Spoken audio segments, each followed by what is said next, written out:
बाकीच्या धर्मातल्या लोकांनी आपल्याला हसावं असं विडंबन आपल्या देवादेवतेचं करू नका आणि इतके घाणेरडी नाटकं करू नका. नेम आहे. स्त्री शक्तीचा जागर आहे. माझ्या मावल्यांना तुम्ही इतक्या पवित्र आहात. माझे रयतेचे राजा छत्रपती शिवाजी महाराज तुमच्यातल्या एका माऊलीच्या पोटी जन्माला आले. किती मोठे आहात तुम्ही.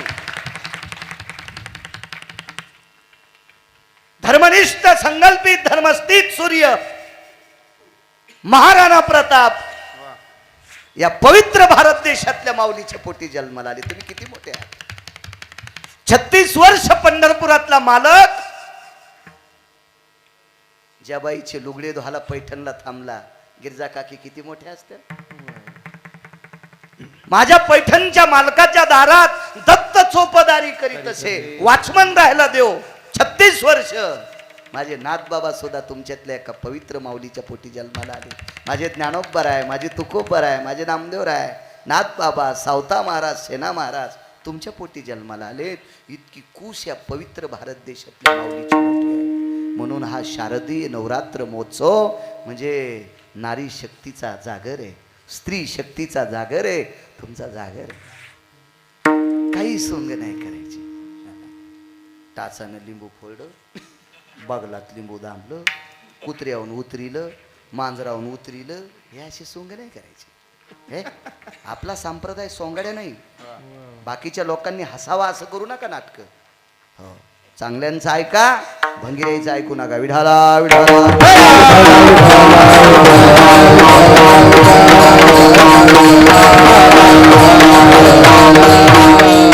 सांगते. आई साहेबाला एका दुःखातून वाचवलं एका पक्षाने. ऋण सांगते ऋण. आकाश मार्गाने एक व्यक्ती घेऊन जात होता. मगाशी त्याचा उल्लेख केला, त्याचं नाव आहे रावण. कर्ज कसं फेडावं लागते बघा. जात असताना आईसाहेब रडत होत्या, लक्ष्मी माता रडत होत्या. सीता कोण आहे? लक्ष्मी. भगवान विष्णू परमात्म्याची धर्मपत्नी कोण असते? लक्ष्मी. आईसाहेब रडत होत्या.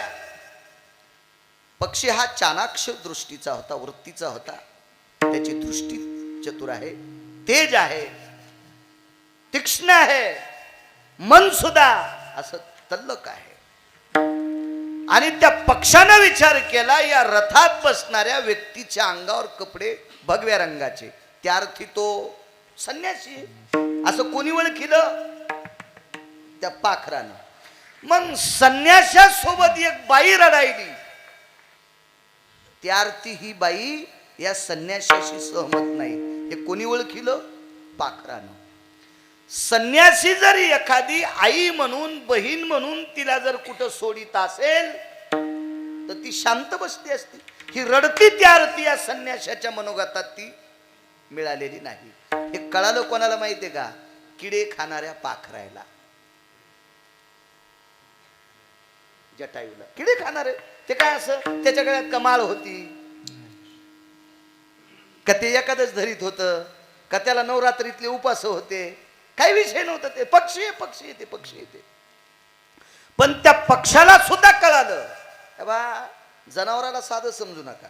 माझ्या लहानपणी 5-5, 10-10 वर्ष एक एक गडी मालकाकडे काम करायचा.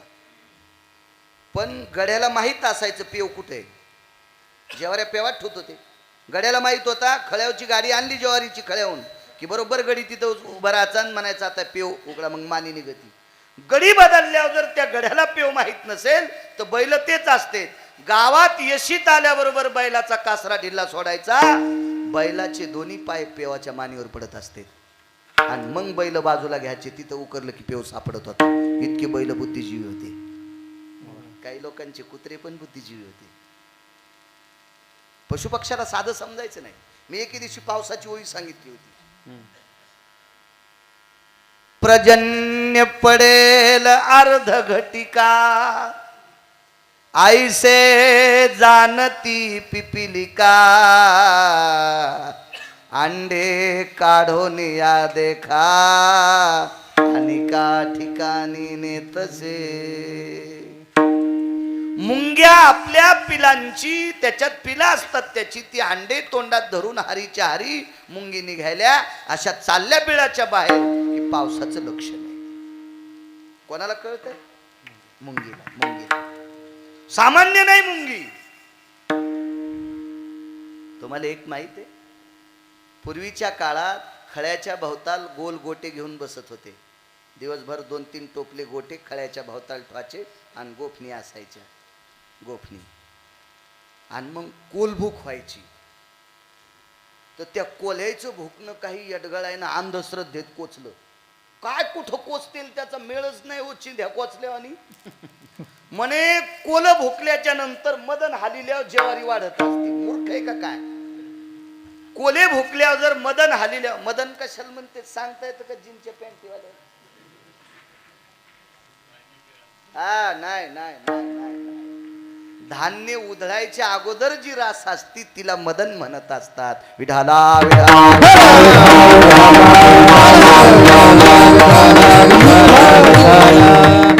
धान्याचे कण अधिक भुसकट, त्याला मदन म्हणतात.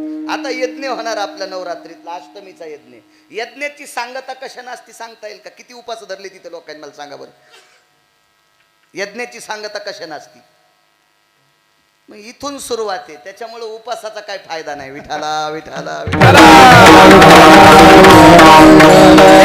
म्हणला यज्ञाची सांगता पूर्ण होती ना. अरे तू येडपट आहे, तुला खालचं खाता येतं वरचं खाता येत नाही, येडवण करू नको. यज्ञाची सांगता वेगळा शब्द आहे. विठाला विठाला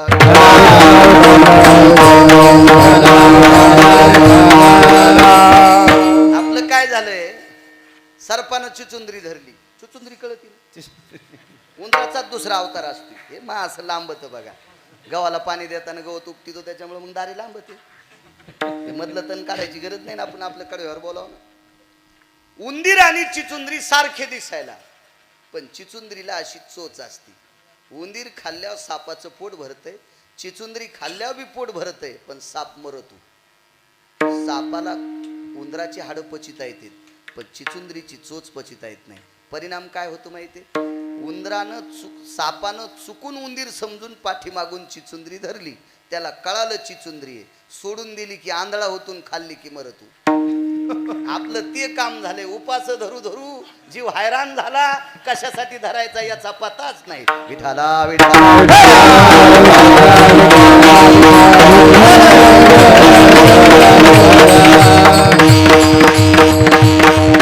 आपलं काय होतं माहितीये का? जमीन 3 एकर आणि गप्पा हाणल्या 3 नंबरच्या. 3 नंबर वा वा वा वा वा. 3 मन करडी 9 मन भूस. ऐकता ऐकता आमके आमके खुश. हो, ते असलं काम नसलं पाहिजे. परमार्थातलं मर्म लक्षात घेतलं पाहिजे. उपवास धरत असताना त्याची अहो एकादशी कोणी धरायची, तिचं महत्व ज्याला माहिती त्यानं धरायची. आमक्यानं सांगितलं तमक्यान केलं, याला छब्याला शिमग्याच्या तेलाला. हे ते असं काही जुनी लोक म्हणतात, असलं नाही वागायचं. त्याचं मर्म असलं पाहिजे. असो चला. रडत होती ती. कोण? मालकीन. पक्षाला कळालं. पक्षी सामान्य नाही, तो मुंग्याला कळतंय, बैलाला कळतंय, कुत्र्याला कळतंय आपल्या मालकाच्या वाड्यात चोर घुसलेत म्हणून. कळतंय. प्राण्याचं मनोगती फार हुशार चालाक.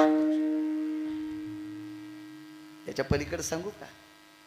विश्वात 19 लोकांनी अत्यंत संसार गोड केला. त्याच्यापैकी एक कर्ण आहे, त्याच्यापैकी एक नलराजा आहे. नल दमयंती नृप कसा तो नल पाहिला, दमयंती वरित त्याला तो एक विहंगम हंस पातला, पत्र चंचुपुटी देत झाला. सामान्य तो पक्षी. राजा नलाची आणि दमयंतीची सोयरी कोणी केली? त्या का हंसान केली. हंसानं. पहिल्या सोयरिकी कशा होत्या ते माहितीये का? 1000-2000चं राहिलं की उकांड्याकडे बिड्या वाढायला जात होते. आणि बिड्याचं दुंडूक उकांड्यावर पेटलं, उकांडा पेटला आणि ओळही जळाली. 14,000चा कडबा जळाला आणि सोयरीक 2,000 मोडली. अशा सोयरिकी होत्या त्यानं. ते बिड्या फुकीत फुकीत तिकडे जायचे, जा द्या ना जा द्या, ते 2000चं काय, 1000 तुम्ही 1000 इकडे, अशा सोयरीकी होत्या. सर भिकार चोटत धंदे होते त्या काळात. म्हणजे यायच्या सोयरीकी करण्यानं वळ्या जळाल्या आणि राजहंसाच्या सोयरीक करण्याने नलाला दमयंती भेटली आणि दमयंतीला नल भेटला. काय पक्षाला कसं साधं समजिता हो तुम्ही? सामान्य पक्षी आहे का तो? म्हणो ग ते जटायू जरी अखाद्य खात असेल, ती विहंगमाची जाती, पशु काय पाप पुण्य जाणीती, उत्तम मध्यम भोग भोगीती. तो पशु आहे, त्याला पाप पुण्य अपपर भाव कळत नाही. पण एक लक्षात आलं, ही स्त्री आहे, हा संन्यासी आहे. चुकीचं वर्तन आहे. आडवा झाला, सगळ्यांना न्यात आहे, दोघांचं भांडण लागलं, युद्ध झालं, रावणानं जटायूची पंख उपटिले. म्हणून नाचे मागे मागे तो संती केला ऋणी. संतांचं देवावर कर्ज आहे आणि ते कर्ज फेडण्यासाठी कसा नाचतोय इतकाच पुरावा ऐकायचा. किती वाजले? संपला काय टाइम? विडाला विडाला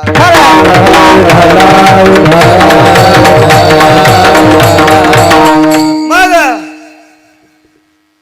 पंख तुटले, लालबुंद शरीर झालं जटायूचं.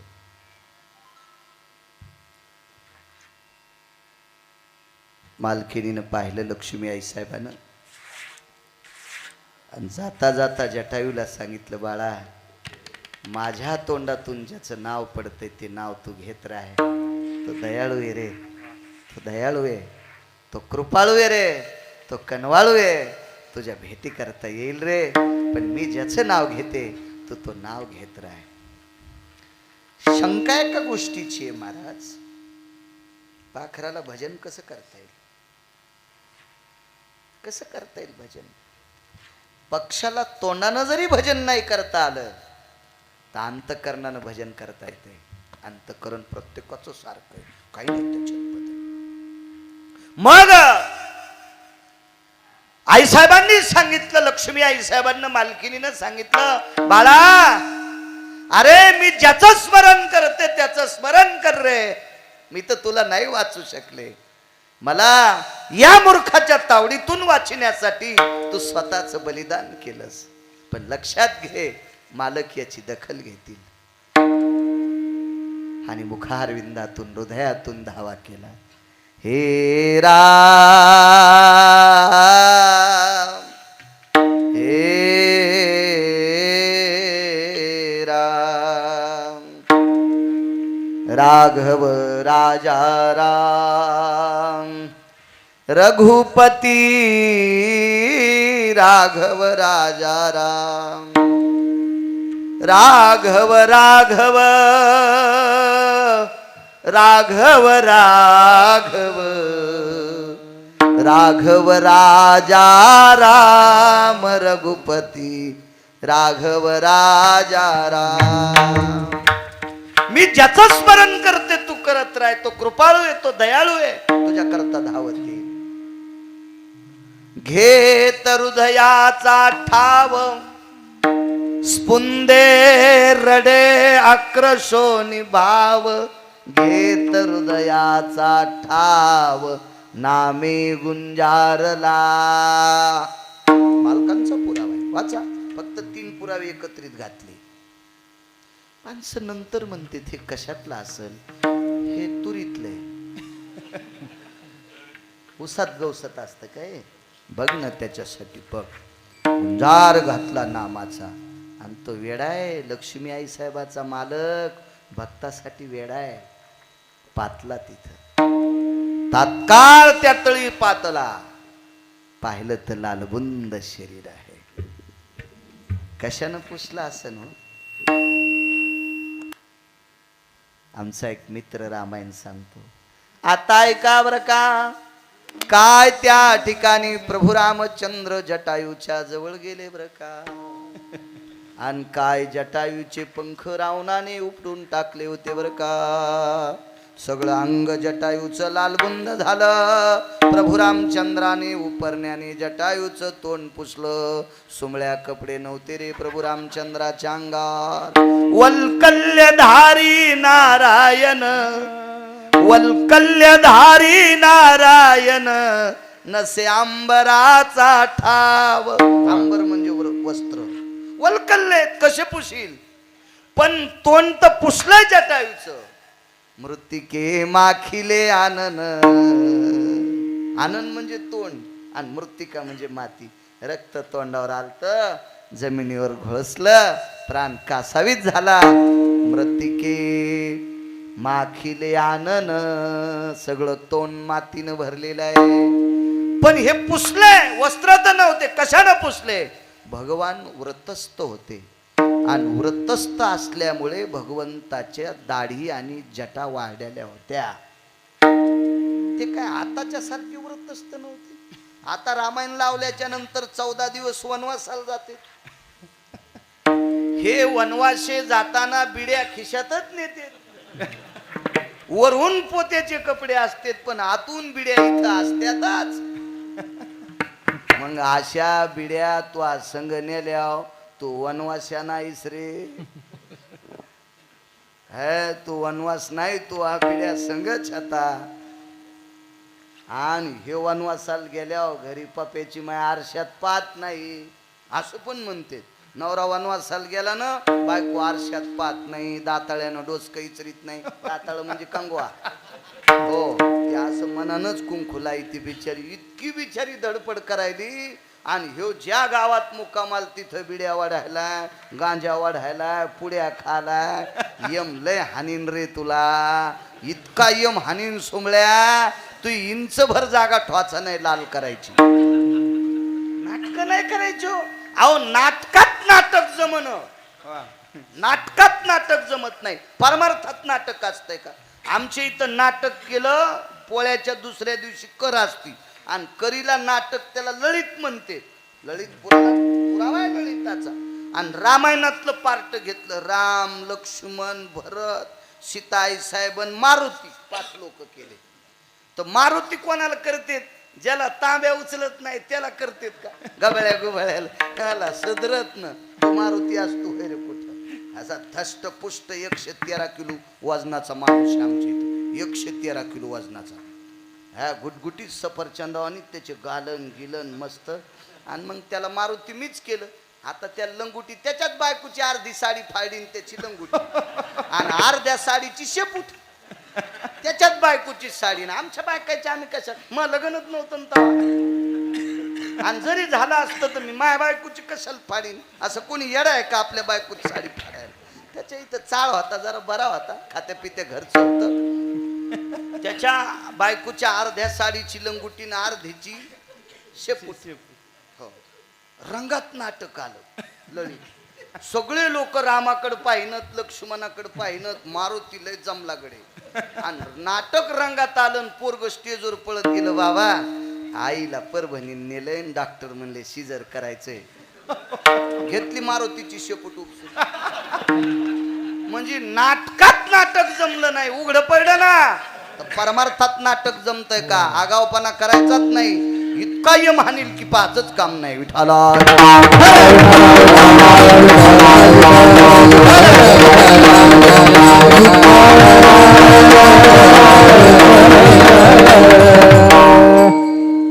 एकदा द्वादशी बुधवारी आली. मंगळवारची एकादश आली. मंगळवारी एकादश आल्यावर द्वादश कोण्या दिवशी येते? बुधवारी. तर एक जण म्हणला, महाराज पंढरपुरातून बुधवारी जातच नसते. मी म्हणलं मला एखादा पुराणातला श्लोक सांग, माझ्या संतांचा एखादा अभंग सांग. तू भंगीरायचं सांगशील तर कसं शक्य? नाही म्हणे बाबा हे माहेर हे. हो, आणि पंढरपुरातून बुधवारी जातच नसते. आणि कोण सांगायलाय? त्याच्या कदर कदर माईनं आडात उडी हाणली होती. आणि त्यो म्हणायला पंढरपुरातून बुधवारी. नाटक आहेत महाराज, नाटक. हे आगाव पण आहे, मूर्ख पण आहे. असली नाटकं नाही सांगायची, नालायक पण आहे ते, करायची नाही परमार्थाची नाटक. असो, काय सांगू लागलो? रामप्रभू. हा, तोंड पुसलं म्हणले. ऐका, उपरण्याने तोंड पुसलं. देवाला वलकल्ले होते, उपरणं नव्हतं. तो व्रतस्थ असल्यामुळे जटा वाढ्या होत्या. सोडिल्या भ्रुकुटीच्या तनुकळा, त्या तेज हरपती नवाळा भास्कर किरण सोहळा दीप्तिगा. याच्या अलीकडचा तुकडा सापडणं, पुढचा तुकडा म्हटलोय ओळीचा. भगवान प्रभू रामचंद्राच्या जटा पाहिल्याच्या नंतर सूर्य लाजत होता, महाराज लाजत होता. इतक्या तेजस्वी जटा होत्या. त्या जटा मोकळ्या केल्या आणि त्या जटेनं तोंड पुसलं. म्हणून नाचे मागे मागे तोंड पुसलं. जन्मू जंगावरी विहंगम घेतला, मांडीवर घेतला, तोंड पुसलं. व्यथा विचारली, त्यानं सांगितलं नये योगी याच्या योग्याला सापडत नाहीस, तप्याला सापडत नाहीस, सिद्धाला सापडत नाहीत, जप्याला सापडत नाहीस, नाना प्रकारच्या लोकांना सापडत नाहीस, आणि तू किडे खाणाऱ्या पाखराला सापडास. तुला बोलण्यात टाइम नाही घालायचा. नुसतं बघत राहिलं त्याच्याकडं. पाहिलिया वेध लावी बैसे जीवी जडोनी, आता दृष्टी पुढे ऐसा तोरा आहे, तो मी तुझा पाहे तो मी तुझा पाहे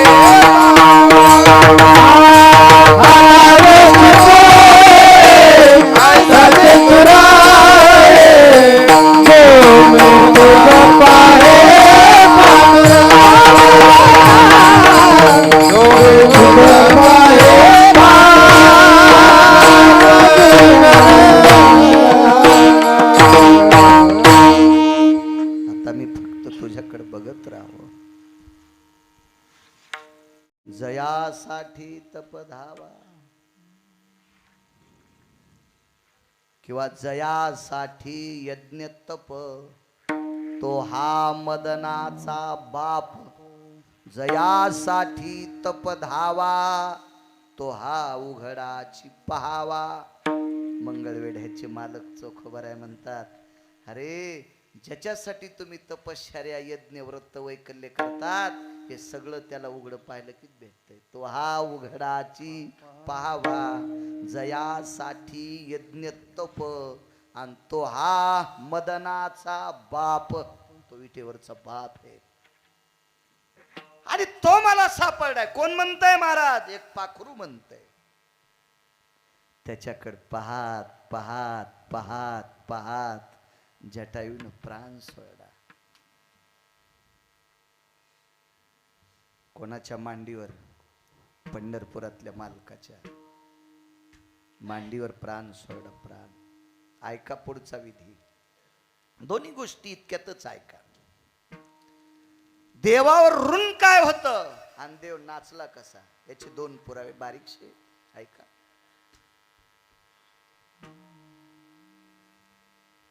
मांडीवरला खाली ठो वाटत नव्हता.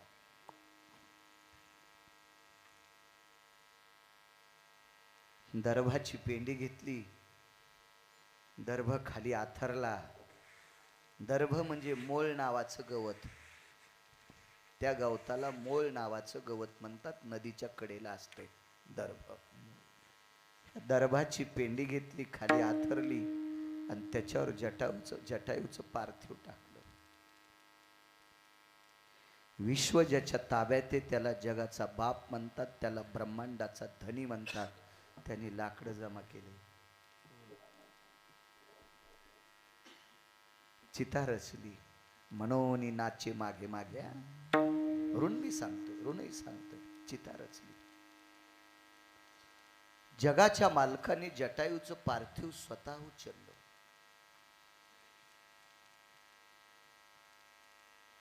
ते पार्थिव त्या लाकडावर ठेवलं. वरती लाकडं टाकली, अग्नी पेटवला. तो अग्नी श्राद्धाच्या किंवा पुण्यस्मरणाच्या कीर्तनात सांगत असतात, त्याला भडाग्नी नावाचा अग्नी म्हणतात. तो अग्नी दिला. कोणी दिला माहिती आहे? पंढरपुरातल्या मालकाने. रक्ताच्या नात्यात जर अग्नी द्यायचा असेल तर प्रॉपर्टी लागते बरं. तसा देत नाहीत अग्नी तसा. सख्खे तिघ जण भाऊ, दोघायला एक एक मुलगा, एकाला कोणी नाही. जमीन तिघायला सारखी होती. ज्याला कोणी नाही ते मृत्यू पावला. म्हणून नाचे मागे मागे सांगतोय, ज्याला कोणी नाही ते मृत्यू पावला. पार्थिव भिंतीला टेकलं, नानं कपाळाला चिटकिल तर त्याची धर्मपत्नी बाजूला ओक्साबोक्शी रडत होती. बघता बघता भावकीचे विष्ट मित्र सजन सखे सोयरे दायरे यांची गर्दी झाली. सगळा आरडाओरडा सुरू झाला, रडू लागले. अंत्यविधीची तयारी झाली. भावकीच्या लोकांनी लाकडं कापली, मशानात लाकडं नेली, सगळ्या गोष्टीची तयारी झाली. पण प्रेताला आंघोळ काढायला त्यावेळेला काढत असते की याला भडाग्नी कोण देणार. आधी हा आरक्षित केला जातो. याला भडाग्नी कोण देणार हा आरक्षित केला जातो. याचं गाडगं कोण धरणार हा आरक्षित केला जातो. याला अग्नी कोण देणार हा आरक्षित केला जातो. मग घरातून बाहेर प्रेताला काढत असतात, स्नान घालून त्याला तिरडीव ठेवतात. ही आपली प्रचलित परंपरा. पाहुणी राहुणी जमली, पाणी तापलं, पाणी काढलं विसानाला, बाहेर मडकं एका याच्यावर ठेवलं. त्या अग्नीला भडाग्नी नावाचा अग्नी म्हणतात. आणि गावातल्या प्रतिष्ठित लोकांनी चर्चा केली, अरे काढा ना बाहेर, काढा लवकर काढा. तर सांगितलं पाणी कोणी पाजायचं. तो प्रतिष्ठित व्यक्ती ज्या बाईच्या कपाळावरचं कुंकू काही वेळात हरण पावतंय. कारण प्रेत बाहेर काढलं, येऊ नये कोणाला ती वेळ. वाचतोय पुराणातल्या याच्याकरता सांगतोय. ज्या वेळेला मालकाला उमऱ्याच्या बाहेर काढत असतात त्यावेळेला या पवित्र देशातल्या माऊलीच्या कपाळावर कपडा मारला जातो. तिच्या गळ्यातली काळी पोट तोडून त्याच्यातलं एक लोलक सूत्र तोडल्या जाते. तिचे 14 सन्मान हरण केले जातात. किती दुःख असेल त्या बाईला. आणि एवढं दुःख असताना तिला गावातल्या प्रतिष्ठित व्यक्तीनं काळीच मुठीत धरून सांगितलं, माझी माय तू माझ्या माईसारखी आहेस, पण तुझ्या मालकाला भडाग्नी देण्यासाठी तुझे दोन्ही पुतणे तयार नाहीत. यांनी दोघांपैकी एकानं तुझ्या मालकाला भडाग्नी द्यावा असं जर तुला वाटत असेल तर 10-5 एकर तुला बॉन्डवर जमीन लिहून द्यावं लागेल. घरडेला वृत्तांत. 100 रुपयाच्या बॉन्डवर तिनं अंगठा दिला, 10 एकर जमीन लिहिली. दोन्ही पुतण्यानं बनेली काढ्या.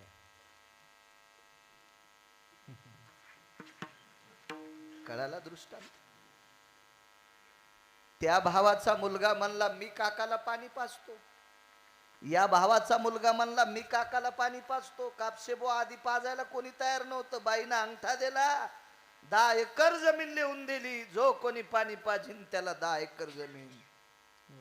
धोणे साहेब दोन्ही पोरं पाणी पाजायला तयार झाले.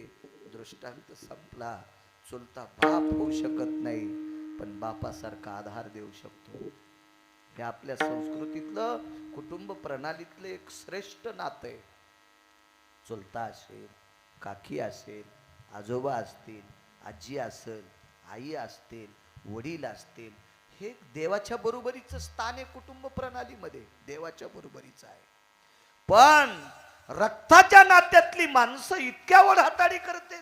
रक्तातल्या नात्यातल्या लोकांसाठी जगाच्या मालकानी भडाग्नी अग्नी पक्षाला दिलाय. सामान्य ताकद असेल. किती लहान झाला असेल तो देव, किती लहान झाला असेल, किती लहान झाला असेल.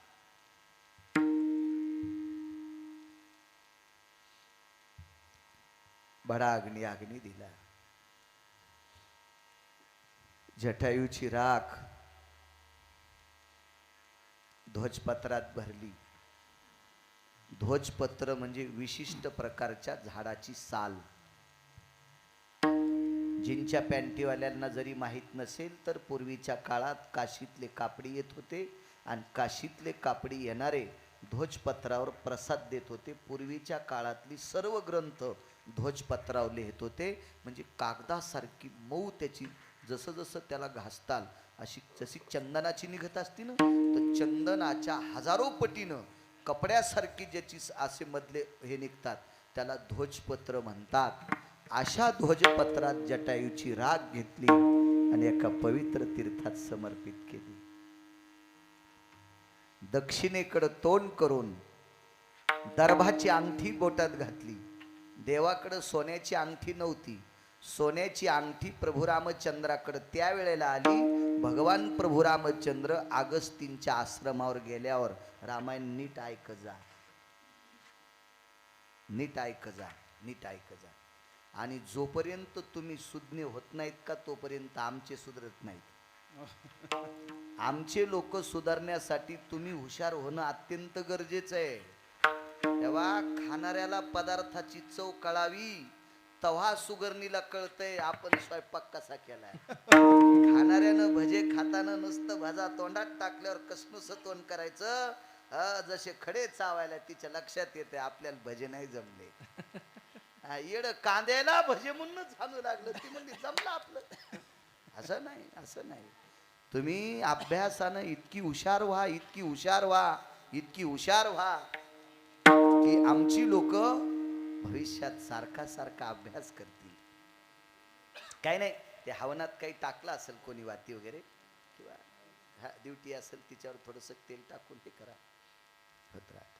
मला इथल्या ड्युटीचा दर्शन घेण्याचा योग आमच्या बोरेश्वर भगवंताच्या हरिओम बाबाच्या आश्रमावर त्या दिवशी ड्युटी मुक्कामाला होती. तरुण मुलं होती इथली, माझी भेट झाली. मा जगदंबेपासून तुळजाभवानी कुलस्वामिनीपासून ड्युटी आणली होती तरुणांनी. भेट झाली तिथं, हरिओम बाबाची तिथं भेटली मला. वा, दर्भाची अंगठी घातली, दक्षिणेकडं तोंड केलं आणि तर्पणविधी जटायूसाठी केला. अगोदर सांगितलेल्या दृष्टांताचा याचा जरासा मिलाप करा. बापाचा सख्खा भाऊ त्याला चुलता म्हणतात. बापाचा सख्खा भाऊ चुलता म्हणजे काका असतो.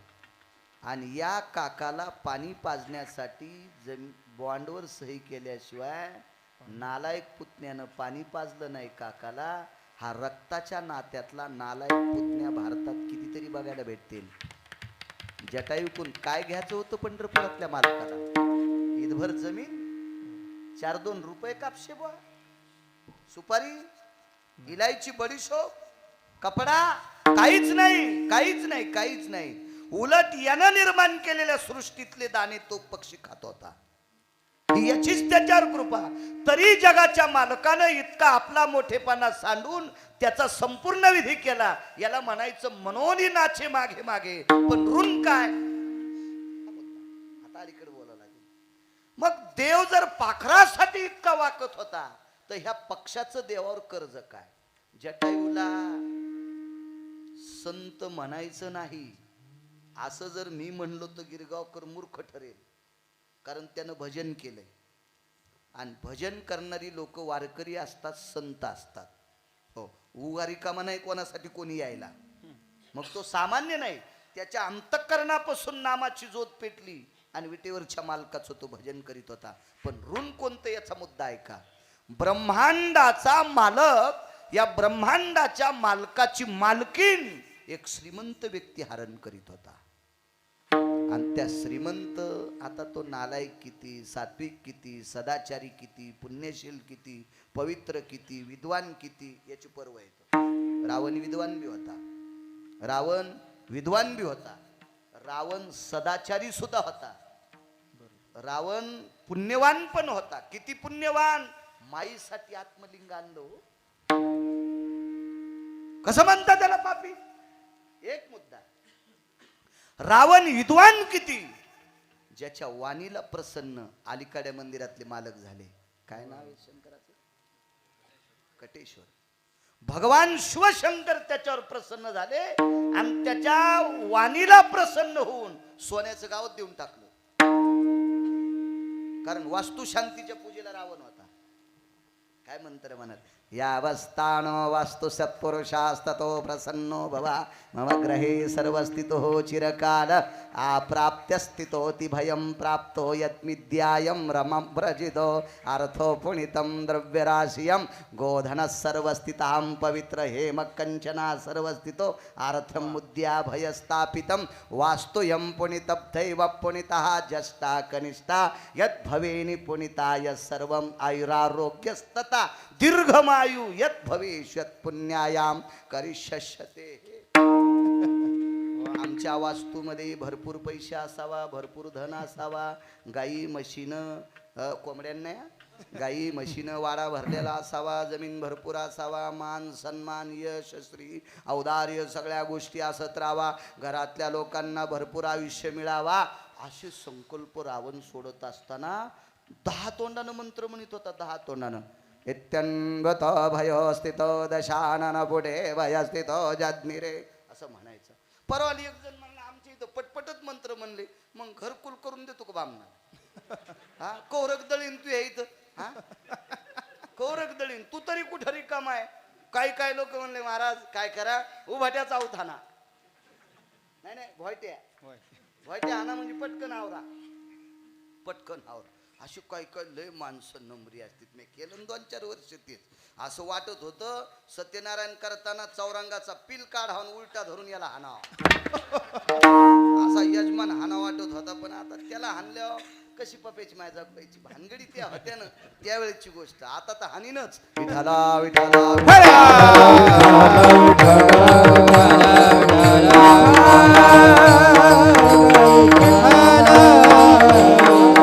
अनावश्यक ठिकाणी फार वेळ देतील, चांगल्या ठिकाणी वेळ देत नाही. काय लांबिलं बापा, काय चराट लांबिलं. सत्यनारायण चराट असतो. काय काय चांगल्या ठिकाणी काय इचकितील त्याचं मिळत नाही. आणि तिकडं कोंबड्यासारखं काही इचकीत बसतील मोबाईलवर, तिथं वेळ देतील. असो ब्रह्मांडाचा मालकीण आकाश मार्गाने जात होती. त्या मालकिनीला दुष्ट रावण सात्विक आहे, सदाचारी, पुण्यशील आहे, पवित्र आहे, सगळ्या गोष्टी. आणि वारकरी संप्रदायानं रावण बेदखल केला. वारकरी संप्रदाय रावणाच्या एकाच गोष्टीमुळे रावणाला मानित नव्हता. नाहीतर रावण किती श्रीमंत आहे नाही सांगता आलं कोणाला. माझे तुकोबर आहे तोंड भरून त्याच्या संपत्तीचं वर्णन करतात, त्या अर्थी तो साधा आहे. त्याच्या बायकांचं वर्णन केलं, त्याच्या गावाचं वर्णन केलं, त्याच्या जमिनीचं वर्णन केलं, तिथल्या दगडायचं वर्णन केलं, त्याच्या वंशाचं वर्णन केलं. माझ्या 18 मालकांपैकी एका मालकानं एवढा मोठा. पण एकच चूक केली. 80,000 बायका असताना दुसऱ्या बाईकडे बघितलं. पराविया नारी रखुमाई समान मानिलिया धन कायवेचे. आपली स्वतःची बायको सोडून जगात जी मोठी माऊली भेटन, नवरात्रातला हा आदर्श घ्या. नवरात्रीतला आपली बायको मायबापानं आपलं जिच्या सोबत लग्न लावून दिलंय, आपल्यासोबत जिनं पाणी ग्रहण केलंय, ती पत्नी सोडून जगातली प्रत्येक आपल्यापेक्षा वयानं मोठी स्त्री आपण तिला माय म्हणावं, आपल्यापेक्षा वयानं कमी स्त्री आपण तिला बहीण म्हणावं. जगातला नंबर 1चा महाराज म्हणायचं त्याला. नंबर 1चा महाराज. अहो अभ्यास कमी असला तरी चालेल, पण या पवित्र देशातल्या पवित्र स्त्रियाकडे पाहत असताना वारकरी संप्रदायातल्या वक्त्याच्या अंतकरणात त्यांच्याकडे माय आणि बहीण म्हणून बघावा. असा जर कोणी महाराज असेल तर त्याच्या चपलाच्या पाया पडा, त्याच्या बुटाच्या पाया पडा, त्याची पावलं जिथं पडले ते निघून गेला त्या जाग्याच्या पाया पडा. तो इतका पवित्र आहे. आणि ज्याच्या डोळ्यात परस्त्रीकडे पाहिल्याच्या नंतर डब्बा उठतो त्या हरामखोराच्या पाया पडणं म्हणजे तुमचे पित्र नरकाला जाणे. विठाला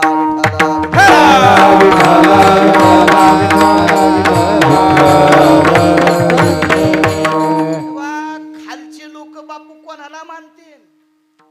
त्यांना ज्ञानेश्वरी पाठ आहे,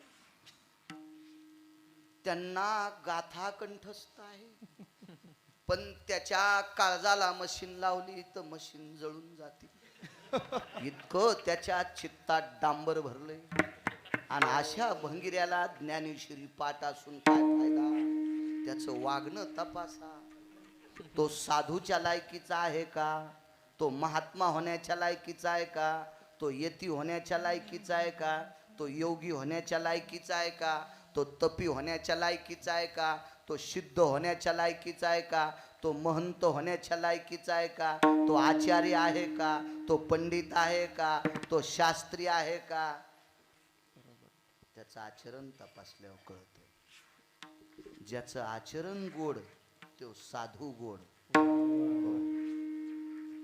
त्याचं आचरण गोड आहे का तो साधू. हा संप्रदाय देखाव्याला मानितच नाही, हा संप्रदाय वागण्याला मानितो. वागण्याला देखावे बाकीच्या याच्यात झळ झळ झळ झळ नुसते देखावे, इथं वागण्याला किंमत आहे. चोखोवाऱ्याला व्यवस्थित कपडे नव्हते, पण वर चांबर शुद्ध करायची ताकद, म्हणून त्याच्या इथं गुरवळले, म्हणून नाचे मागे मागे. इतकी अधिकारी लोक होती. नामदेवरायाच्या घरी डेरा नारळाच्या खाली टेकलेला होता. घर चंद्रमोळी. तर त्याच्या घरची चूल पेटण्यासाठी त्याच्या घरची बाई जी दास्यत्व करीत होत्या माझ्या जनाबाई, तिच्यासोबत गौऱ्या असल्या पंढरपुरातल्या मालकांना, म्हणून नाचे मागे मागे. वागायला गोड लोक होती ना, वागणं गोड होतं या लोकांचं, आचरण गोड होतं. साध्वी जनाबाई दामू शेट्टींना पिता मानायच्या, कोणाबाईला माय मानायच्या, आणि त्यांच्या पोटी जन्माला आलेल्या संत शिरोमणी नामदेवरायाला गुरु मानून स्वतःला त्यांची दासी म्हणायच्या. दासी नामयाची. चौकटीत वागणारी लोक, म्हणून जगाचा मालक नाव घालीत होता, माझ्या जनीला नाही कोणी, म्हणून देव घाली पाणी. दळू शकतो का माणूस? 10-50 एकर ज्याला जमीन आहे ते दळू शकतो का डॉक्टर साहेब? दळू शकतो का? दळू शकतोय? तुमच्या ज्वारीला कंस लागू द्यायचेत का गव्हाला वंब्या लागू द्याच्यात का बाजरीला कंस लागू द्यायचेत का नाही लागू द्यायचे, ज्याच्या हातात ते दळीत होता. झाड लोट करी जानी केरा भरी चक्र पाणी, केरा भरी चक्र पाणी, केरा भरी चक्र. झाड लोट करी जानी केरा भरी चक्र पाणी, केरा भरी चक्र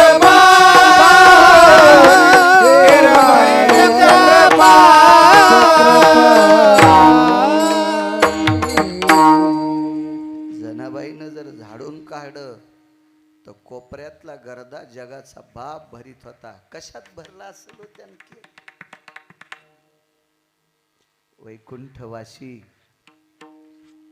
माधव महाराज म्हणायचे, त्याचा पितांबर 5-10 वेळेस कामाला आला. एकदा नामदेव आमच्या चोखोबाराच्या आस्ती पितांबरात घेतल्या.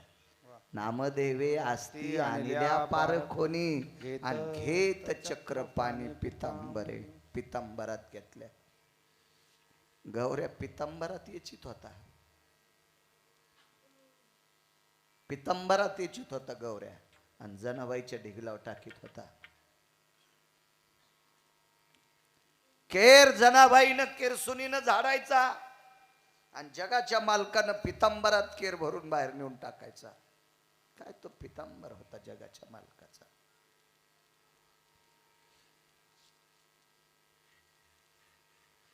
भागवतातलं फार मोठं रत्न डोंगरोजी महाराज म्हणायचे, पांडव भजन करणारे होते म्हणून पांडव करता येडा झाला, आणि पांडवाच्या यज्ञातल्या पतरवाळ्या त्यानं पितांबरात उचलल्या होत्या. पितांबरात काळी धर्मा घरी उचिष्ट पितांबर. वैकुंठवासी माधव महाराज मगर म्हणायचे, 5-10 वेळेस त्याचा पितांबर भक्तांच्या कामी आला. इतका मोठा पितांबर त्याचा. तो जगाचा मालक. सात्विक लोकांचं त्याच्यावर कर्ज आहे, त्यांच्याकडे नाचतोय. चला, जटायूकडे एवढा विधी केला या अर्थी तो नाचलाय, म्हणजे काम केलंय, नाचलाय. पण कर्ज काय? ही जगाची मालकीने एका दुष्टाच्या सावडीतून वाचवली, तिच्यासाठी बलिदान दिले.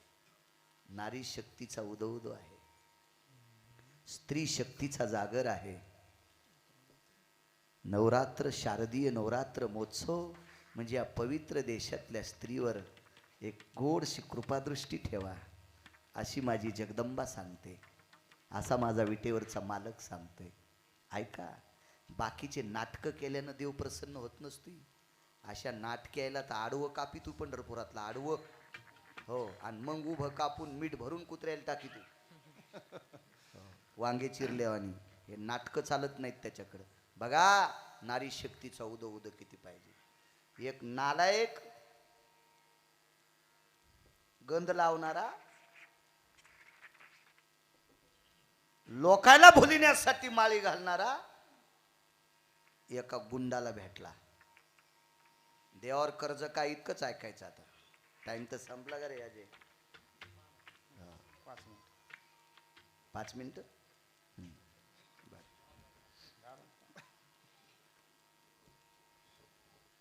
त्या गुंडानं त्या महाराजाला विचारलं, हरिओम बाबा, मी 70 माणसं मारलेत, या पापातून मुक्त होण्यासाठी काय करू? ते येडगळ होतं, ते म्हणलं कर गंगाची आंघोळी. 70 खून केले, येडी आहे गंगा. ते 70 खून करणाऱ्याला ती शुद्ध करीत असती का? अशा तर लय मगरीनं खपक्या माश्या खाल्ल्यात, त्या तो पर्वणीला गंगात होत्या.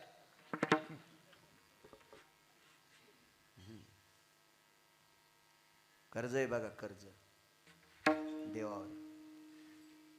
काय म्हणलं कर गंगेची आंघोळी, ते ऐकलं माझ्यासारखं येडपट होत. बायकोला पोऱ्यान म्हणलं भरपूर कमवून ठेवल्याकडे तुम्हाला, आता काय ताण घेऊ नका. पण म्या कसं कमीलंय म्हणे, म्या 70 माणसं मारले, आणि ते का सोयाबीन कापणारी थोडीच मारली त्याने. हा, कधी पशी घटी बसलेले थोडंच मारलं. ज्याच्या गादेनं पैसे आहेत असे मारले. असे मारून पोरायला बायकोला संपत्ती दिली. अरे या पापातून मुक्त होण्यासाठी मला आता गंगेच्या आंघोळी करायच्या, आणि निघाला आंघोळी. पण ते पण जरसं हुशार होतं माझ्यासारखं. म्हणल्यावर जर असं नाही. त्या महाराजाकडे गेलं आणि म्हणला, महाराज गंगाच्या आंघोळी करतो. किती दिवस करू? म्हणले 7 वर्ष करायचं. करतो म्हणे, पण पाप संपलं हे कशावून ठरवायचं? महाराज हुशार, त्यानं काळा झेंडा द्याला, काळ्या कपड्याचा. मीटरभर कपडा फाडला, त्याला एक अशी हे लावली काठी, आणि हे झेंडा. हे झेंडा ज्या दिवशी ढवळा होईल त्या दिवशी तो पाप संपलं.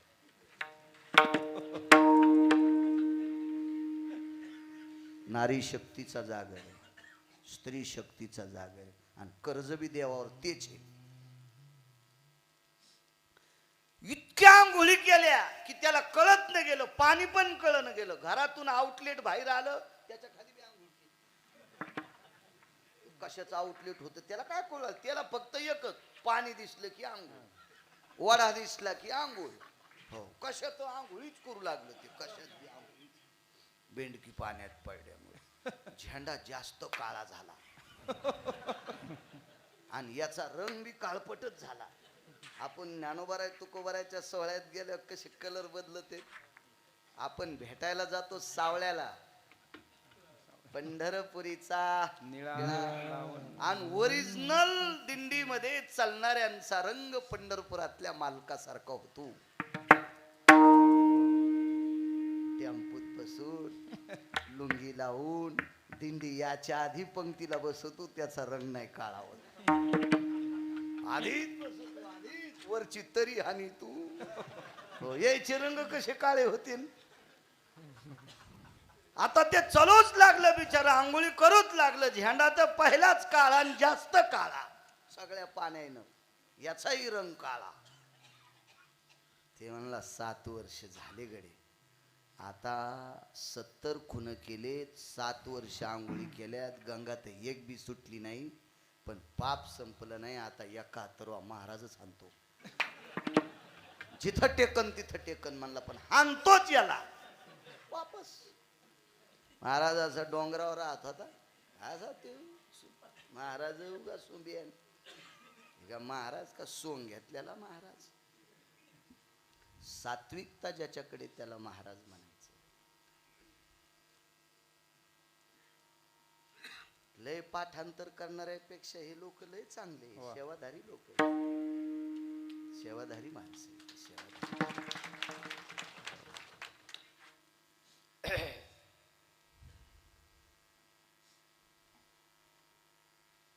निघाला असं एक झाडाची फांदी ओळली, ताकदवान होतं ना ते.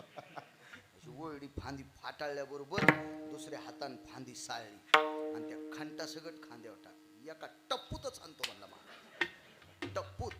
त्यानं पुन्हा ब्रन ट्र करायचंच नाही. हो, डायरेक्ट शिष्यानं उचलूनच नेवा राहिला. हो, निघालो.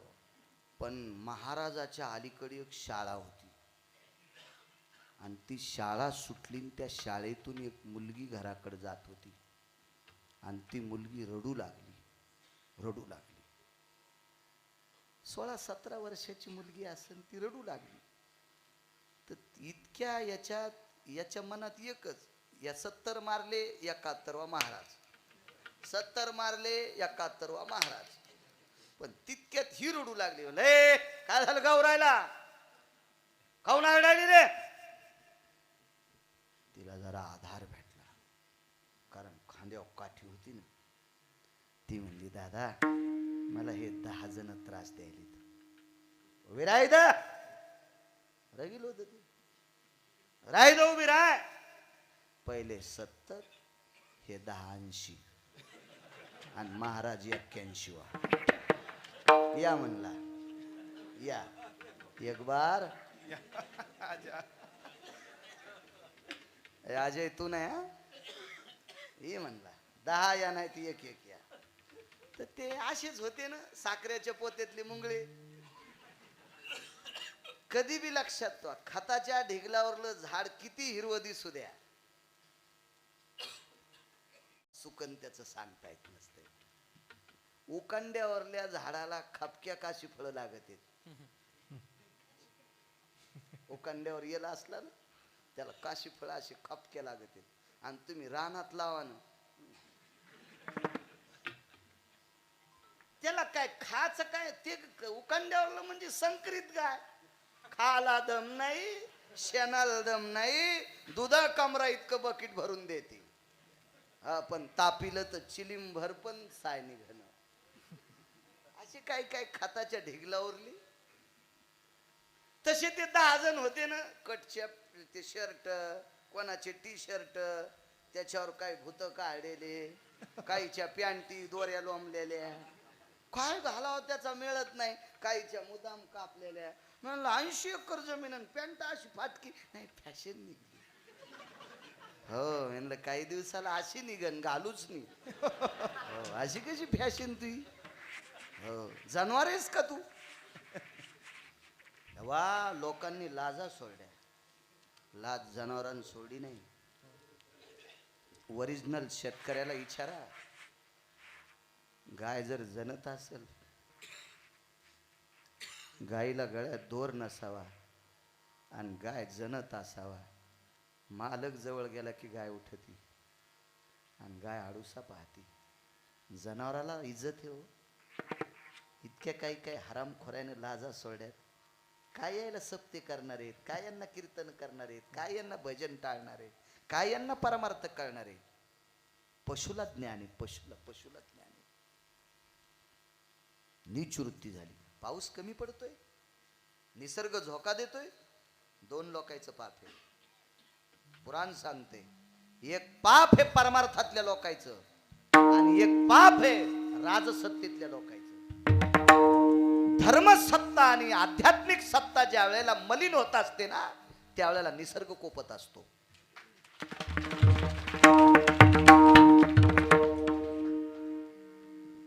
निष्ठा संपली.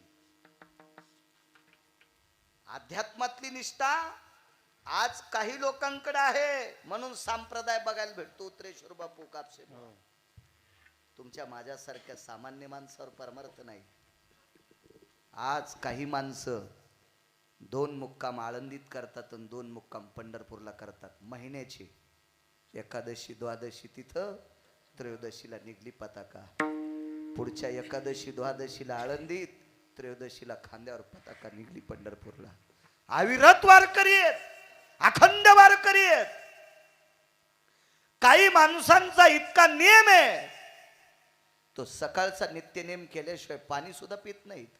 या निष्ठावंत वारकरी संप्रदायातल्या लोकांवर संप्रदाय टिकला, भंगिरेव नाही. निष्ठा असेल, राजसत्तेत पण निष्ठा, राजकीय क्षेत्रात पण निष्ठा. काय निष्ठा? या उंदरानं त्या बिळात उडी हाणणे, मग त्या बिळातला उंदीर पळून जाणे, पळता पळता त्याची शेपूट धरणे, त्याला म्हणायचं मी तुझ्याकडे आलेलो आहे. पहिलं आपलं तुपलं भांडण होतं बरं का, आता ताण नाही, आपण दोघं एकत्र राहू आणि चांगले चांगले पोते टोकरू बरं का. कोणाचे गव्हाचे पोते टोकरू, कोणाचे बाजरीचे टोकरू, कोणाचे मकाचे टोकरू आणि सगळ्याच्या पोत्याची दाना दिन करून टाकू. दोन इंद्र एकत्रित आल्याच्या नंतर काय काय होत असत, कशातच दिसत. मी नाही म्हणत धर्म सत्ता भयस्थितो यो अध्यात्म सत्ता स्ततम ग्लानी अवगानी स्ततेवचम यत भूखंडेषु जायते नैवम गिरगावकर लिखितम. दोन लोकांची पाप, दोन्ही लोक अधिकारी आहेत. राजसत्तेतला माणूस सुद्धा अधिकारी आहे, त्याच्याकडे दंड आहे, दंड आहे, दंड आहे. आणि परमार्थ सत्तेतला लोक अधिकारी आहे, त्याच्याकडे पण दंड आहे. त्याला धर्मदंड म्हणतात, त्याला धर्मदंड म्हणतात. आणि राजसत्तेतला जो दंड आहे त्याचा वचाप आहे, त्याचा अधिकार आहे. त्याला तुमच्या भाषेत त्याला वाच म्हणावं लागेल. कायद्याचा दंड त्याच्या हातात आहे. मग दोन दंड ज्या वेळेला मोडत असतात का, त्यावेळेला भंगिरे सुळसुळाट करीत असतात. हो, नाही व्हायला पाहिजे. निसर्ग कोपतय, आपल्या आपल्या मनाला बघावं आपण किती आगावपणा करतो. सगळ्यात देवाला 6 माणसं आवडत नाहीत, 6 लोक आवडत नाहीत. देवदेव जास्त करणारी बाई, जी बाई देवदेव जास्त करते, नवऱ्याला किंमत कमी देती, अशी बाई ज्या भागात आहे त्या भागात पाऊस पडत नाही. तू देवीचे किती उपासधर चतुरा, मथुरा, द्वारका, सावित्री, मंजुळा, गयाबाई, अंतिकाबाई, चतुराबाई, तू किती उपासधर, पण मालकाला मानित नसल तरी ही जगदंबा तुला येऊ देत नाही. दुसरं पाप आहे आई बापाला न मानणे. तिसरं पाप आहे दृष्टी पापाम परावित्व कामिनी स्तते जायते न प्रिया. तिसरं पाप आहे परस्त्रीकडे वाम दृष्टीने पाहणं. बस झाले, बाकीचे घरी गेल्यावीच का. या म्हणे एक एक हे खताच्या ढिगल्यावरली झाड. वा, शंकरपाटाची बैल पाहिली होती येताना. आता मला ना दे पाहिलायचा. आमच्या ड्रायव्हरनं सांगितलं बाबा बघा ना बैल कच चालले. त्याला म्हणलं अरे विष्णू, हे बैल शंकरपाटाला पळत येत रे, पण तिफणीला धरल्यावर हे पातळ संडास करते. शंकरपाटाचा बैल तिफणीला चलत नसतो. आणि तिफन हस्ता आणि चित्रा नक्षत्रात हा विश्वामित्राचा उन्हाळा असतो. याच्यात बैल लपून बसते, म्हणून मोठ्या पेरणीत बैलाला घागरमाळा घालते. लपला तरी माशा हाणताना मान हल्ली की घागरमाळा वाजत्यात. गडी पाहतो बैल आपला परधाने इथं लपला गडे. हे जे नक्षत्र आहेत ना अत्यंत गरमीचे, बैल लपतेत बैल, पण ते बैल कसदार असते. शंकरपाटाचा बैल तिफन वडीतोय. मा लक्ष्मी मातेला सोरड्याला कठाळ्या दिसायला गोड दिसतो, पण गाडीला चलत नाही तो कठाळ्या.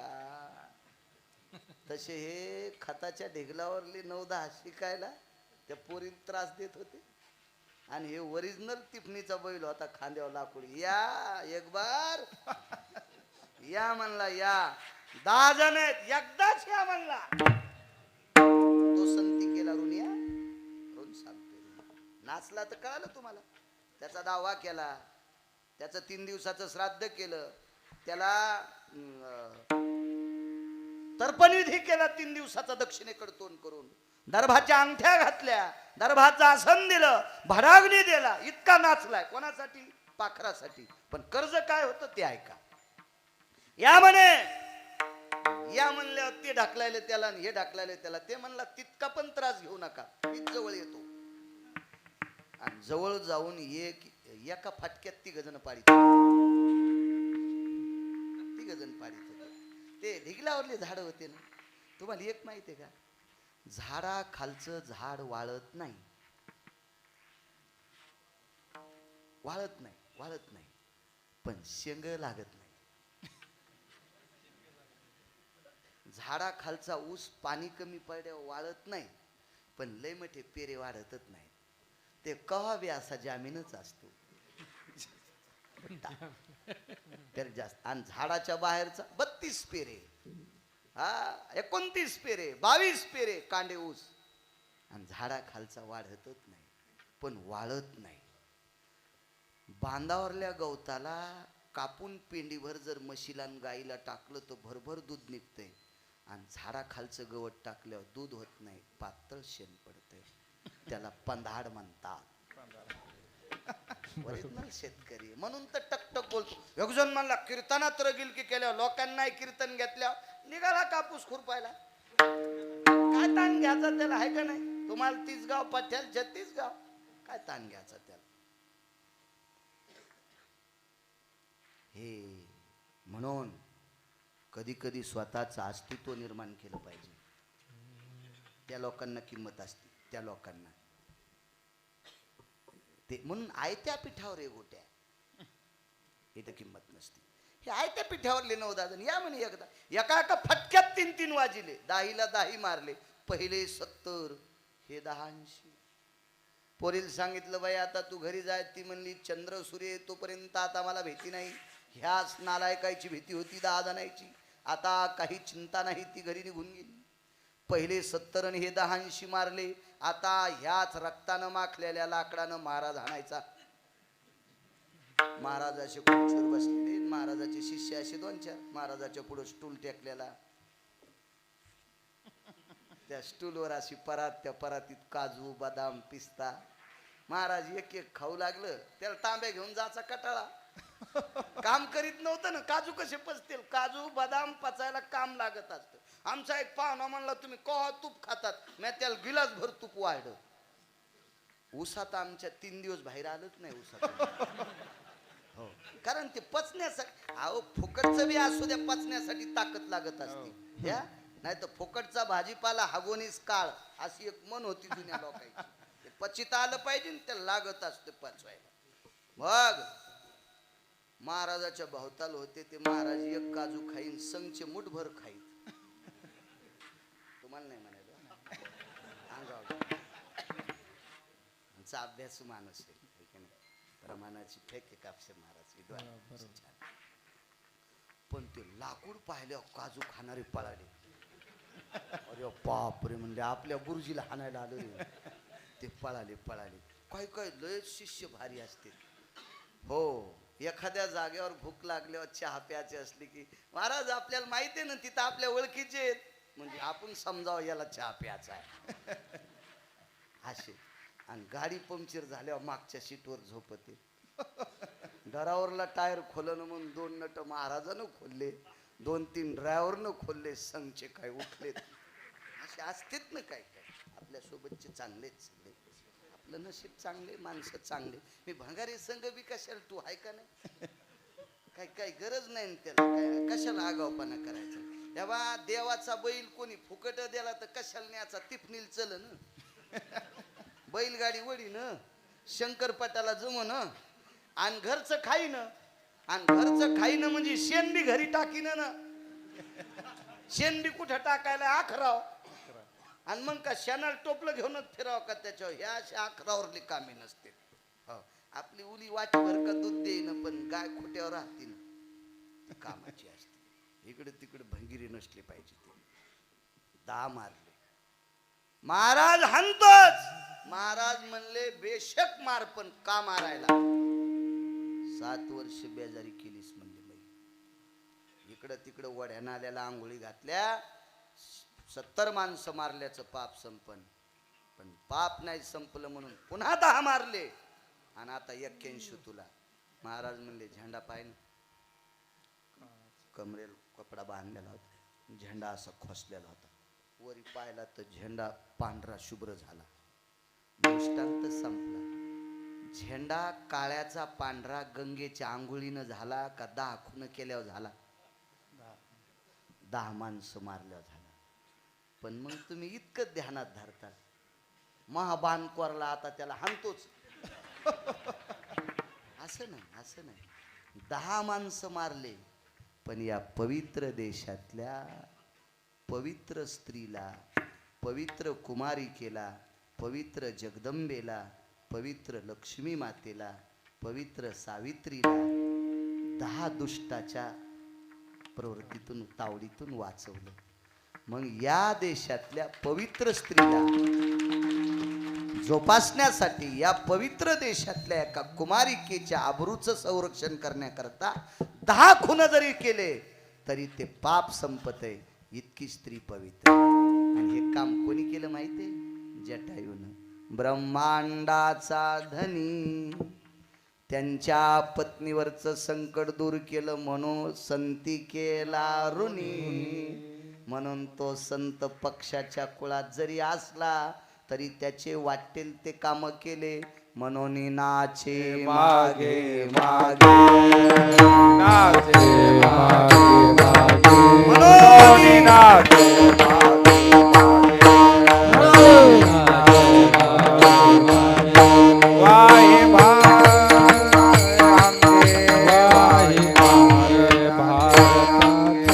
वाहे अंगे भारत, वाहे अंगे भारत, वाहे अंगे भारत, वाहे अंगे भारत.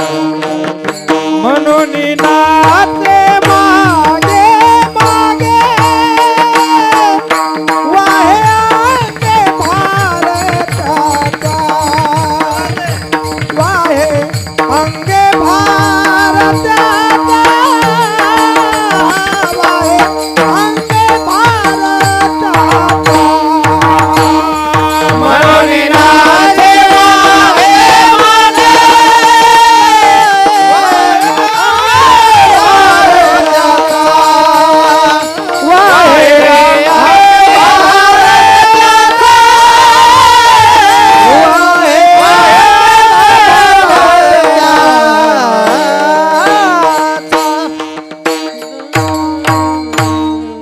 वाटेल ती कामं केले.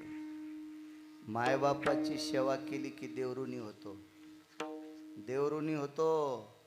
म्हणून रोहिदास महाराजांच्या घरचे चमडे रंगू लागला. म्हणून नाचे मागे मागे.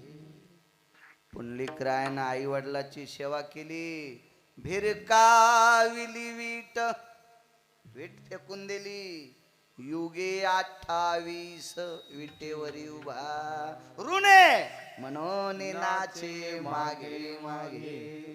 काय ताकद आहे सज्जनांनो. तुम्ही सात्विक काम केलं. चिखली रुतली गाय,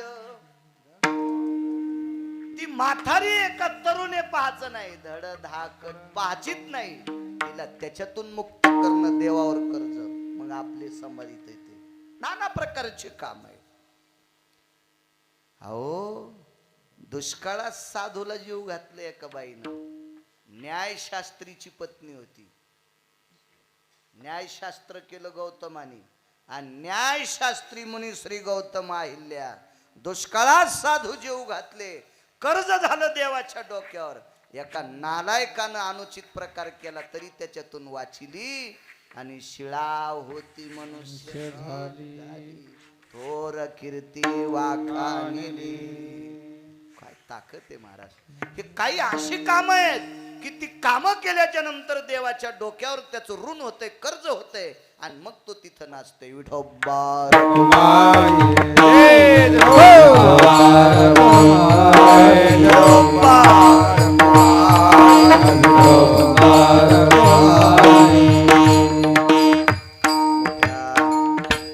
श्रद्धेने ही जुनाट परंपरा आहे. मा भगवती महालक्ष्मी मातेचं अधिष्ठान इथे आहे.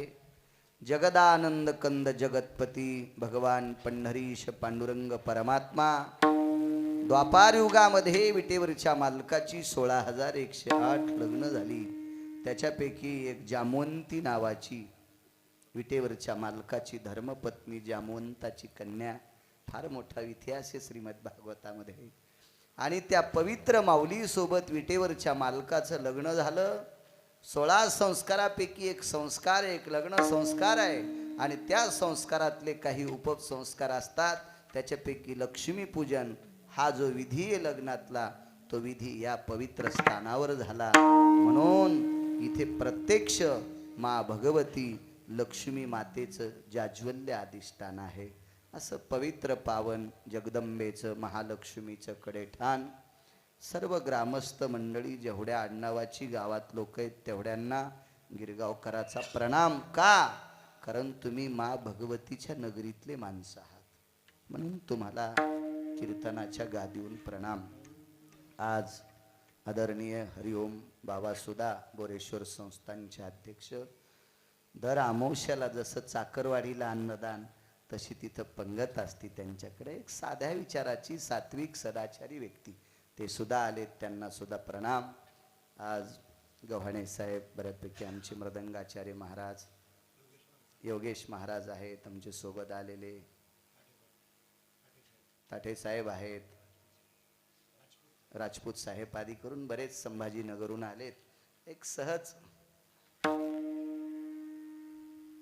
श्री क्षेत्र कडेठाण देवीचे तालुका पैठण जिल्हा या कंसात याच्यानंतर पत्रिकेवर संभाजीनगर नाव टाकी जा टाकलं होतंय. आमच्या पण तोंडातून कधी कधी पहिलंच येतंय ना, पण ते बोलता बोलता होत्या, पण पत्रिकेवर अजून जुनच नाव टाकलं. याच्यानंतर बदल करायचा. करा करा, काय त्याचं ते घाणेरडं नाव पुन्हा पुन्हा तोंडातून घ्यायचं नाही. कारण तो माणूस मायबापासाठी सुद्धा चांगला नव्हता. आणि म्हणून मला वाटतंय स्वर्गीय बाळासाहेबांच्या मनात हे नाव बदलण्याची इच्छा झाली. त्यांच्या पश्चात का होत नाही, पण हे नाव बदललं, चांगलं झालं. म्हणजे मी हिंदू आहे म्हणून म्हणतो असं नाही बरं. तुम्ही त्यांच्या अनुयायांना विचारा, हा माणूस त्यांच्या रक्ताच्या नात्यातल्या लोकांना सुद्धा चांगला नव्हता. ज्याचं नाव ह्या पवित्र शहराला दिलं का, तो माणूस त्यांच्या मायबापाला पण चांगला नव्हता. आणि त्याचं नाव एका उद्योग म्हणजे उद्योगम वर्धनते लक्ष्मी, जिथं उद्योग असतो तिथं लक्ष्मी असते. आणि लक्ष्मी संपन्न शहराला असं कोणाचंही नाव नसावा, म्हणून आता जे नाव दिलंय ते गोड आहे, ते पत्रिकेवर टाकत जा, ही तुम्हाला विनंती. मृदंगाचार्य हरिभक्तीपरायण जोशी महाराज, संदीप महाराज जोशी. कुठलं गाव? गावातलेच का? चांगला पक्वाद वाजिता जोशी. वा वा, माझ्या शांतीब्रह्म एकनाथ महाराजांची कृपा आहे तुमच्या. गोड गोड गोड जगदंबेची कृपा आहे. छान. आमचे हरिभक्तीपरायण काळे महाराज सतत परिसरात कुठे पण भेटतात कीर्तनाच्या निमित्तानं. गोड मृदंग क्षेत्रात त्यांचं प्रभुत्व आहे. महाराज तुम्हाला सुद्धा प्रणाम. गावातलेच हरिभक्तीपरायण आमचे तवार महाराज आहेत, त्यांनाही धन्यवाद. संपर्क करत होते, अजिंक्यही सारखा संपर्क करत होता, त्यालाही धन्यवाद. गावातल्या सगळ्या आडनावाची माणसं. पंचक्रोशीतून माझ्या लक्ष्मी मातेच्या सानिध्यात तुम्ही घटी बसला, त्याला धरणे म्हणत असतात. धरणे या शब्दाचा अर्थ फार मोठा नाविन्यपूर्ण आहे. कधी कधी ह्याच शब्दाची ताकद आधी लक्षात घ्या, तिथून पुढं धरणं बसणं, घटी बसणं, उपवास धरणं, किती साबुदाणा खावा, भगर किती टपू हाणावा, हे मग पुढं नंतर कळन तुम्हाला. पण अगोदर त्याचं वर्म लक्षात घ्यायचा. हो, कधी कधी उपास मर्यादित ठेवा माझ्या मावल्यांनो. आमच्या पाहुण्याच्या मुलीचं लग्न झालं. लग्न झाल्यावर 2.25 महिन्याला गर्भाशयाची पिशवी काढली. अक्षिदा पडल्यावर 2.25 महिन्याला मुलीची गर्भाशयाची पिशवी काढली. 30-40 लाख रुपये लग्नात खर्च झाला. आणि 2.25 महिन्याला गर्भाशयाची पिशवी काढली. तज्ज्ञ डॉक्टरनं उत्तरेश्वर बापू सांगितलं ही जास्त उपास धरीत होती. चूक आहे महाराज. धरू नका असं म्हणणार नाही. पण लवंगाव मंगळवार धरीते आणि इतकी तापायली की घरच्याला फुकायली त्या वाऱ्यानं. नाही, नको, असं नको आहे. माझ्या माईंनो, आपण शेतकरी मावले आहात, काळ्या मातीतल्या मावले आहात तुम्ही. तेव्हा ज्याचं काळ्या मातीशी रक्ताचा घाम करून जी माऊली काळ्या मातीत टाकते, तिला जगातले 3च उपास धरायचे: एकादशी, सोमवार आणि प्रदोष. तुम्हाला सांगतो, सोमवार शिवजी प्रसन्न होतात, आदिशक्तीला प्रसन्न व्हावं लागते. एकादशी धरल्यावर पांडुरंग प्रसन्न होतो, लक्ष्मीला प्रसन्न व्हावंच लागते. प्रदोष धरल्याच्या नंतर यती, योगी, जपी, सिद्ध, अनुरागी हे सगळे प्रसन्न होतात. या 3 उपासात ईश्वर आठवलं. मेन टावर खाली बसल्यावर जर रेंज जात असेल, मेन टावर खाली बसल्यावर जर मोबाईलची रेंज जात असेल तर टावरचे पाईप कापायचे आणि त्याची मशानभूमी बनवायची. ते टावर बसून काही कामाचे नसते माझ्या माईनो. नको इथली इथं. ज्याच्या घरात किरायानं राहायचं त्याच्या घरात कुठेही खिळे ठोकायचे नाही. आज लय उपासाच्या बाबतीत बोलणं म्हणजे तुमच्या चांगल्या भिंतीला खिळे ठोकणं असं पाप कीर्तन करावं लागेल. कारण मी काही त्याच्यासाठी आलो नाही. पण जपा जपा. ज्या बाईला आपल्या मालकाची छाती उंच करायची ती बाई सक्षम असली पाहिजे. त्या नवऱ्यानं माणसं घरी चहा न्यावा ज्याची बायको सक्षम आहे. चला आमच्या इथं चहा प्याला आणि ती वाजाव पडी. कोण आलंय आपल्या इथं? कीर्तनाला माणसं आलते, घरी आणले चहा प्याला. बरं करा 7-8 कप चहा मला बी द्या, मला उठता येईन, मला पाजा तुम्ही. अरे ममुल्या, तू कशाला नेतो रे घरी पाहुणे? कशाला नेतो? हे मालकाची इज्जत मातीत घालती ती बाई. अरे शासनाचा नारा आहे, या देशाची स्त्री बलवान पाहिजे, शक्तिशाली पाहिजे, प्रभावशाली पाहिजे, ताकद पाहिजे. 10 माणसं जरी नवऱ्यासोबत आले नाही पंचपक्वान तरी पिठलं पोळी तरी आनंदात करून खाऊ घालणारी पाहिजे. त्याच्याकरता तुमचं शरीर शक्तिशाली पाहिजे माझ्या माईंनो, शक्तिशाली पाहिजे. अनावश्यक उपवास पकडायचे नाही.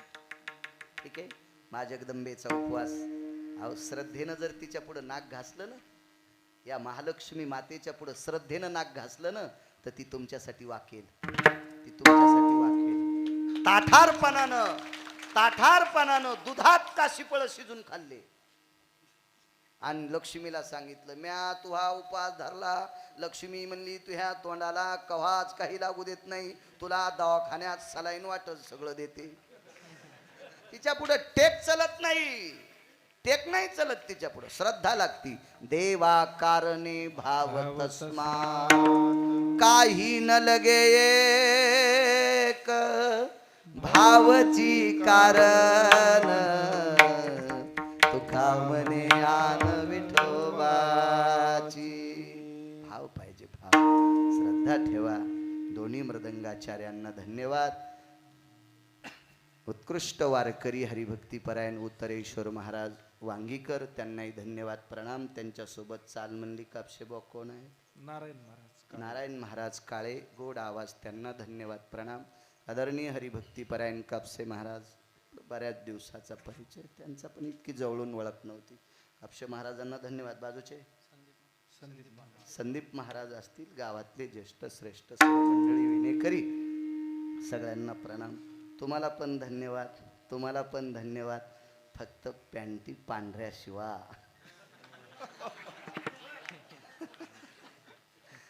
कसं काय होते, राग मानू नका बरं, शिवायचे. अहो अशा टकटक बायका सांगतो नवऱ्याचे पैसे सोडून भावाचं नाव करून दागिने करून येतात. तुम्ही 3 जणी उभे राहा, उभे राहा, माग नाही पाहायचं. तुम्ही 3 टकटक कळायला नवऱ्याचे पैसे चोरीतात तुम्ही आणि भावाचं नाव करून दागिने करून येत. राहू द्या, मरायची एखादी दसऱ्याच्या आधी, एवढ्या बार माफ करतो. कोणती बाई सांगा बरं नवऱ्याचे पैसे चोरीत नाही कापशे बुवा आणि भावाचं नाव करत. माझ्या भावानं मला का नाही 1.5 तोळ्याचं गंठनच केलं आणि तो भाऊ ऊस तोडायला गेला आणि तुला कसं काय केलं? शहाण्या नवऱ्याला वास घेतल्यावरच कळत आहे आपल्या पैशाचं आहे म्हणून. सांगायचंय काय काय करतो आपण. मुस्लिम बांधव मस्जिदीत गेल्याच्या नंतर त्याच्या डोक्याला ती गोल टोपी असल्याशिवाय त्याला प्रवेश नाही. तो कोट्याधीश असू द्या किंवा भंगार विकणारा असू द्या किंवा घेणारा असू द्या किंवा पाव विकणारा असू द्या किंवा आईस कांड्या विकणारा असू द्या, पण गरीब असो श्रीमंत असो त्याच्याकडे टोपी, आपल्याकडे पांढरा पोशाख असावा. ही तुम्हाला सुद्धा विनंती येऊ देऊ नका. सगळ्यांना प्रणाम करतो. उपस्थित सर्व श्रोत्यांना साष्टांग दंडवत करतो. झालेली सेवा तोडकी मोडकी महालक्ष्मीच्या मातेच्या चरणी समर्पित करतो. शेवेला पूर्ण राम ज्ञानेश्वर माऊली नाराज माऊली हे जे ज्ञानेश्वर माऊली ज्ञानेश्वर माऊली एक मिनिट फक्त सगळ्यांनी अर्धाच मिनिट हातवत करायचे. भानुदास एकनाथ भानुदास एकनाथ भानुदास एकनाथ भानुदास एकनाथ भानुदास भानुदास एकनाथ भानुदास एकनाथ भानुदास एकनाथ भानुदास एकनाथ भानुदास एकनाथ भानुदास